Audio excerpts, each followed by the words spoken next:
Aga, desidido nga ang Philippine National Police na wakasan ang smuggling activity sa bansa. Kaya naman tututukan ng PNP ang pagtugi sa mga high-profile mastermind na nasa likod ng iligal na paggawaan ng sigarilyo na natuklasan sa Mexico, Pampanga. Ayon kay General Nartates, tinututukan na ngayon ng mga investigador ang financial trail at iba pang mahalaga ebidensya na maaaring magturo sa mga financier ng mga aktibidad ng smuggling ng sigarilyo sa bansa. Aniya, higit sa pisikal na lugar ng iligal na operasyon, nakatuon na ngayon ang investigasyon sa mga taong nagpupondo at nagbibigay proteksyon dito, partikular ang dalawang politiko mula sa Hilagang Luzon na tinukoy bilang posibleng mga financier.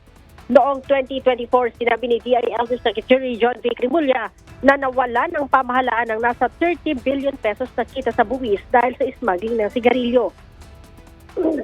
Sa isinagawang inspeksyon sa pabrika noong February 4, sinabi din ni Secretary Cremulya na dalawang politiko mula sa Hilagang Luzon ang itinuturing ng mga mastermind sa likod ng operasyon ng naturang hub.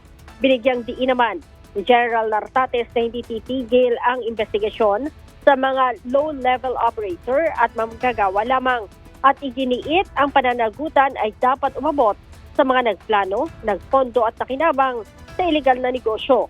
Dagdag pa rito, pinaiigting din ng PNP ang koordinasyon sa iba't ibang ahensya para maiwasan ang muling pag-usbong ng kahalintulad na iligal na operasyon sa iba pang lugar at para higit pang paigtingin ang kampanya ng pamahalaan laban sa malawakang smuggling, human trafficking at mga organisadong kriminal at sindikato. Aga? Maraming salamat, Lea Ilagat.